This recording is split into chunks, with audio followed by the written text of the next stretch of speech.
London, January 1965. 28 Hyde Park Gate. Doctors are keeping vigil at the bedside of a dying old man. He is 90 years old, suffered a stroke 9 days ago, and is scarcely conscious. Outside the door, journalists are crowding. The whole world awaits news of the death of the man who was called the savior of civilization. And in the study 1 floor below, his personal physician is leafing through a thick notebook with records spanning 25 years. In this notebook lies what this man concealed even from his own family. A year after the funeral, this notebook will become a book, and the book will split Britain in two. Who he was, you already know. Winston Churchill, the man whose voice on the radio in 1940 kept the country from the brink of capitulation. But this figure has two shadows, which school textbooks prefer to remain silent about. One is personal, what Churchill himself called the Black Dog. The other is far more serious. 3 million deaths, thousands of kilometers from London, which occurred while he was in power. What would you think of a man if you learned that the decisions which determined the fate of the World War were made by a man who regularly sank into months of hopeless darkness? And that this same man, when informed of mass famine in a British colony, responded by asking, "Why is Gandhi still alive if the famine is so severe?" Watch to the end. We will examine both stories based on documents, not legends, and you will see where the confirmed fact ends and the myth, convenient for everyone except historians, begins. Who was this man? Winston Leonard Spencer Churchill was born in 1874 into an aristocratic family at Blenheim Palace. His father, Lord Randolph Churchill, made a meteoric political career and almost as swiftly destroyed it. And at the same time, as some modern researchers believe, suffered from his own mental problems against the backdrop of a progressive illness. Little Winston had cold, almost formal relations with his father. With his mother, not much warmer. By the age of 30, he was already a member of Parliament. By 40, he had served as Home Secretary and First Lord of the Admiralty. And even by that age, he had acquired a reputation as a man of moods, a brilliant orator capable of electrifying a hall, and at the same time a man capable of sitting in his study for weeks, refusing visitors. In 1915, Churchill's career first collapsed almost completely. He was one of the main initiators of the Dardanelles operation, an attempt to land Allied troops on the Gallipoli Peninsula and knock the Ottoman Empire out of the war with one blow. The operation turned into a disaster. Tens of thousands of soldiers perished on the rocky beaches, and Churchill was publicly made the chief culprit and forced to resign from the post of First Lord of the Admiralty. He spent several months on the front in France as a simple battalion commander, a rarest case when a former cabinet minister himself went into the trenches, and later confessed to close ones that it was then he experienced the heaviest despair of his life. The second failure in his career stretched for almost 10 years. From the beginning of the 1930s, Churchill was in the so-called political wilderness. His views on India and the growing threat of Nazi Germany diverged from the course of his own party, and he held almost no government posts until the start of the Second World War. It is precisely these years of forced inactivity that many biographers call the period when, according to the testimony of close ones, the Black Dog plagued him especially often, finding no outlet in his usual vigorous state activity. It was then, even earlier, in correspondence from 1911 with his wife Clementine, that the expression, which would be fiercely debated for decades afterwards, first surfaced. Churchill writes about a relative who was treated for prolonged depression by a German doctor, and mentions a state familiar to him personally. Version 1. The diagnosis made posthumously. In 1966, a year after Churchill's death, his personal physician Charles Wilson, known as Lord Moran, published the book Churchill, The Struggle for Survival. For 25 years, Moran treated the Prime Minister for colds, pneumonia, heart attacks, and kept records. In the book, he cites Churchill's own words about what he called his heavy mood, the Black Dog, a companion that retreats and then returns. Psychiatrist Anthony Storr read Moran's memoirs and wrote an influential essay in which he stated, "Churchill suffered from severe recurrent depression, and his craving for risk, for constant activity, for war as such, This was a defensive reaction of a man fleeing from his own darkness. Later, the British politician and physician by training Lord David Owen went further. In his book on the psychopathology of political leaders, he wrote that the testimonies of Churchill's colleagues point not only to a depressive, but also to a manic side of his character. This was not merely a medical hypothesis, it became a narrative replicated for decades. The greatest leader of the 20th century managed a world catastrophe while on the verge of his own mental breakdown. But here is the mystery, and here the real investigation begins. What Moran's own investigation concealed.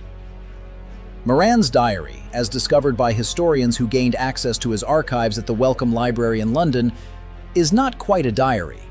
A significant portion of the text, published as records made on the spot, was actually rewritten and edited retrospectively, years after the events described.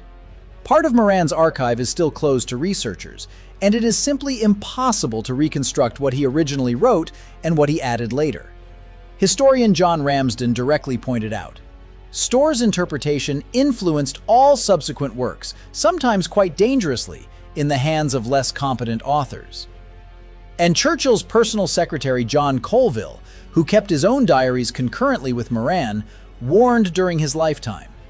The hypothetical depression discovered in Moran's records risked becoming an accepted dogma. That, according to him, is exactly what happened. Churchill's daughter, Lady Soames, publicly stated, her father was not depressed without reason. He was depressed when there were real grounds for it.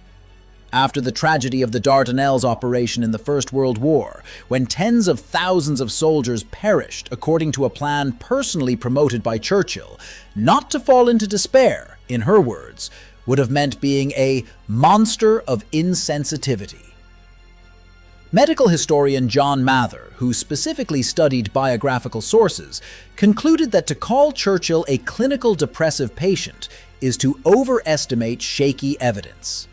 And one of the few episodes of the Black Dog actually recorded by Churchill himself, the very one from the letter of 1911, according to Professor of Psychiatry Edward Shorter, more likely describes a mild, non-psychotic, anxious depressive reaction rather than a serious mental disorder. Note, even those who insist on the reality of Churchill's depression never spoke of psychosis, that is, a loss of contact with reality, hallucinations or delusions. This word is not found alongside his name in serious historiography.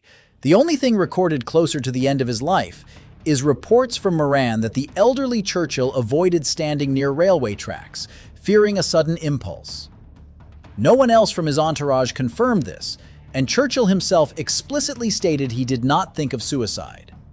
A separate line of argument is the hypothesis that depressive episodes in Churchill coexisted with the opposite manic phase. Lord Owen in his book pointed to Churchill's characteristic routine during the war years: a few hours of sleep, a daytime, quiet hour in bed, work well past midnight, a stream of decisions and orders that secretaries barely had time to record. Proponents of the bipolar disorder version consider this routine indirect confirmation of hypomania. Their opponents respond more simply. Such a daily schedule was common for many military leaders of that time simply due to the wartime workload, not a diagnosis, and by itself it proves nothing without other clinical signs. Version 2. An inflated myth from a childhood phrase. The International Historical Community, International Churchill Society, points to a less dramatic origin of the phrase. A black dog on one's back was a stable Victorian expression used by English nannies to describe a child's bad mood, something like, got out of bed on the wrong side.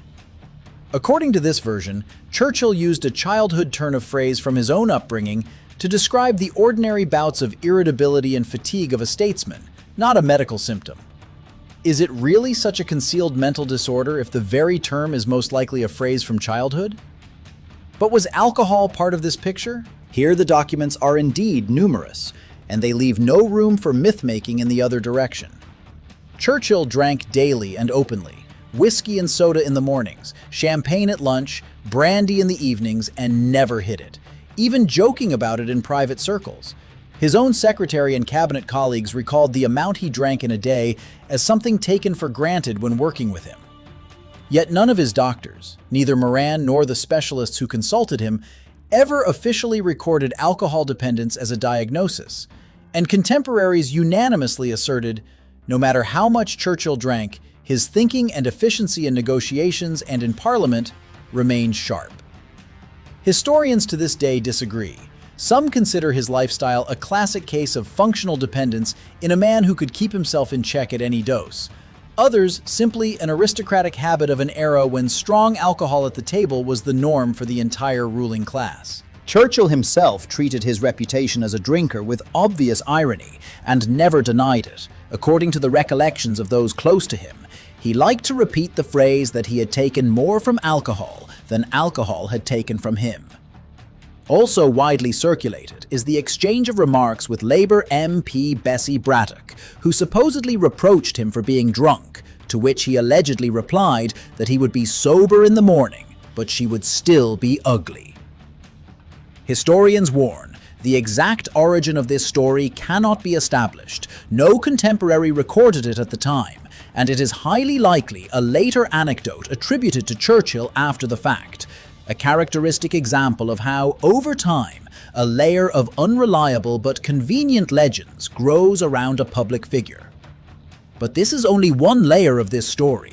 The second is far more serious, and there the count is not of historians' disputes over terms, but of human lives. 3 million of them. Before we go further, if you are interested in such investigations, where we examine not only the personality but also the price of the decisions of historical figures, write the word Bengal in the comments.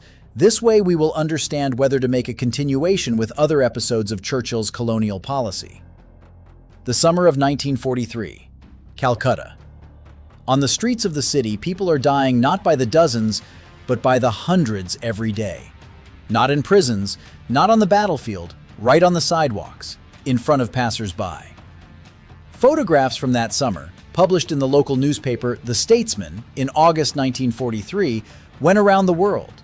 Emaciated children, women slumped exhausted in doorways, families rummaging through garbage in search of anything edible. Vultures circle over the city.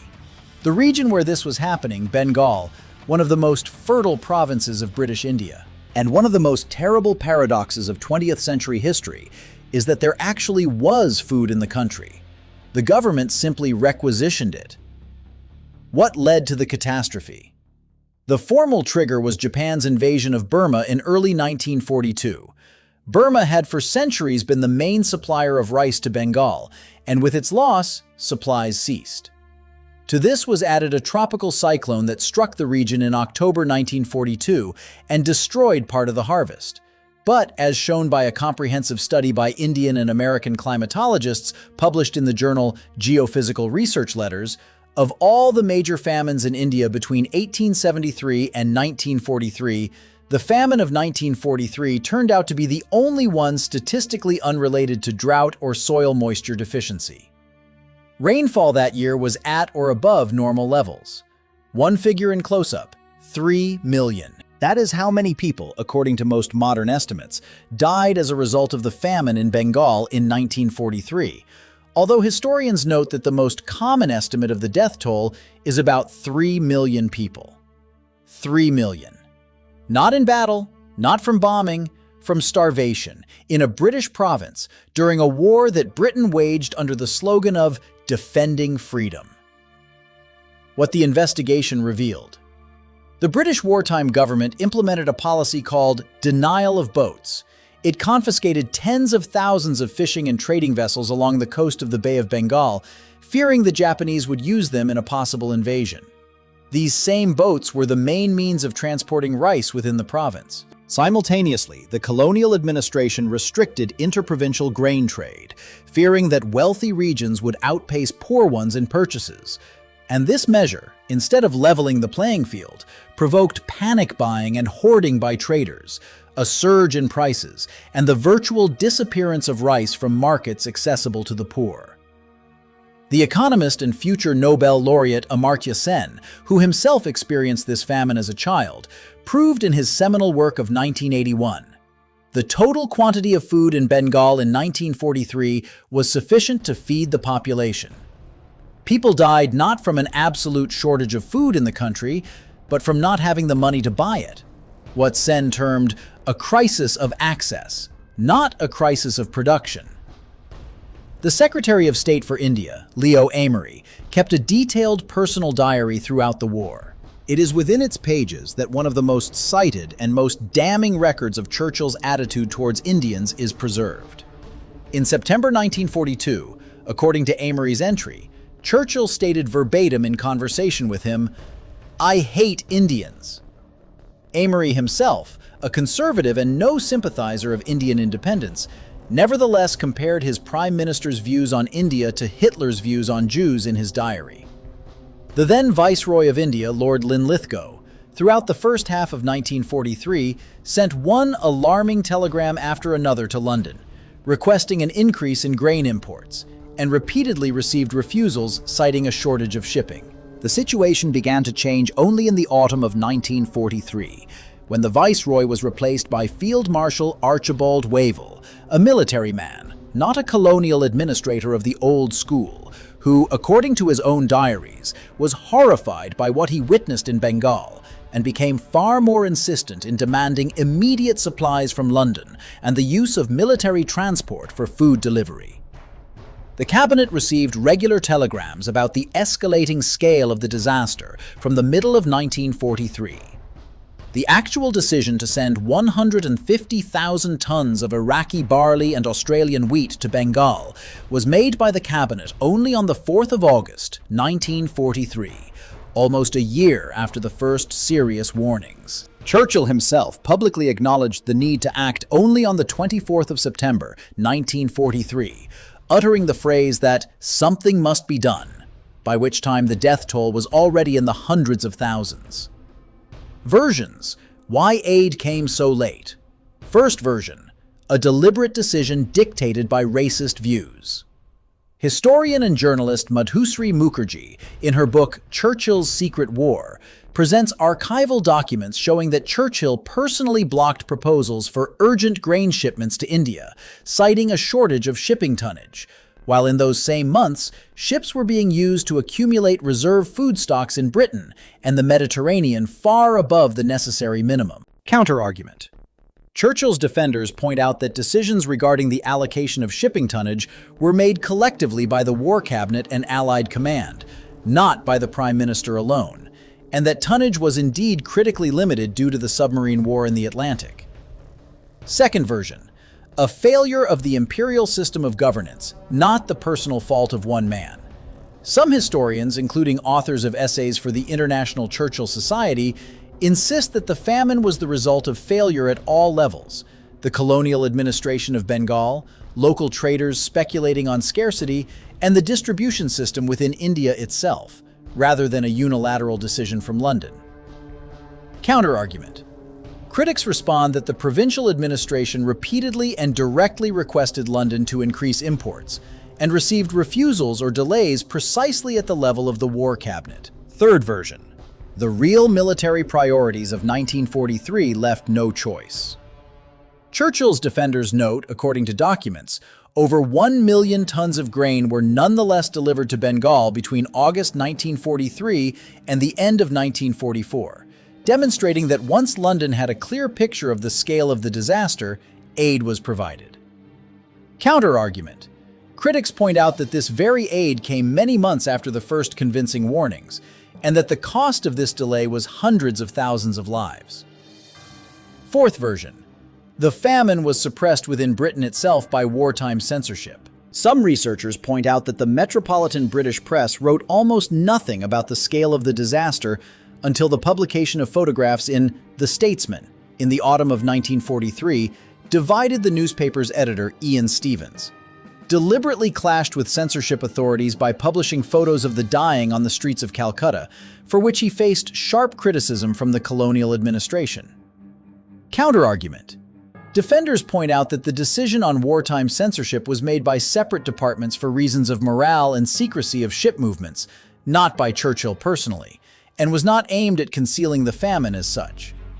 After the war, the Famine Investigation Commission established by the British authorities, the Famine Inquiry Commission, presented its final report in 1945. The Commission placed primary blame on the failure of the distribution and management system within British India, noting miscalculations by both local and central administration, but sidestepped the question of personal responsibility of the War Cabinet and the Prime Minister himself for decisions regarding shipping tonnage, which historians themselves call one of the most glaring omissions of the official investigation of that era.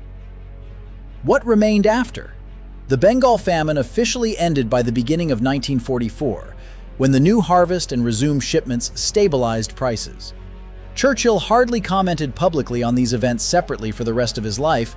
They remained in the shadow of the triumphant war in Europe. Historical memory of this episode was long shaped primarily in India, not in Britain, and only in the last 2 decades, largely thanks to the works of Amartya Sen, Madhusri Mukherjee, and a climatic study from 2019, has the topic moved beyond specialized historiography into mainstream discussion in the West. What happened to Dr. Moran himself in his book? The publication of Moran's memoirs in 1966 caused a genuine scandal within the British establishment, not due to politics, but due to the very fact of violating medical confidentiality. Many of Churchill's colleagues and associates accused Moran of betraying the trust of a patient who had shared his most personal thoughts with him for years, believing it would remain between them. Some of Churchill's biographers, including Martin Gilbert, the author of the official 8-volume biography, later openly contested the image created by Moran, considering it distorted and dictated by the doctor's desire to secure a special place in the history of his great patient. And so it is, the precise boundary between the real vulnerability of the man who led the country through the most terrible war of the century and the posthumous myth created by a single book has still not been established. Sources disagree, and they will likely disagree forever. Moran's key archives are closed, and all participants in those conversations have long been dead. It is telling that Moran's book itself was published against the will of Churchill's family. According to the ethical practice of British doctors at the time, publishing details of a patient's illness without the consent of their relatives was considered the gravest violation of professional ethics, and it was precisely for this, and not at all for the content, that Moran was condemned by the British Medical Association and some of his professional colleagues. He faced no formal disciplinary punishment, simply because no precedent for such cases existed at the time, but his reputation as a doctor trusted by high-status patients was undermined for years to come. What do you think? Does this uncertainty surrounding Churchill's mental state matter for how we assess his decisions in those years? Or is it a separate story that should not influence the evaluation of the decision regarding Bengal, where the stakes are measured not in diagnoses, but in millions of lives? Behind the figure on the pedestal, the man whose voice saved the country from despair in 1940, stood a living person, with his own genuine weaknesses, a controversial diagnosis attributed to him only after his death, and decisions for which there is still no definitive judgment of history. Precisely because he does not fit into the simple scheme of hero or villain, this story continues to spark debate 80 years later. Write in the comments which of these 2 stories seemed more unexpected to you. And if you want more investigations into the uncomfortable pages of the biographies of the great figures of the 20th century, like, subscribe, and hit the bell so you don't miss the next video. Thank you for watching to the end. This is part 4 of 4.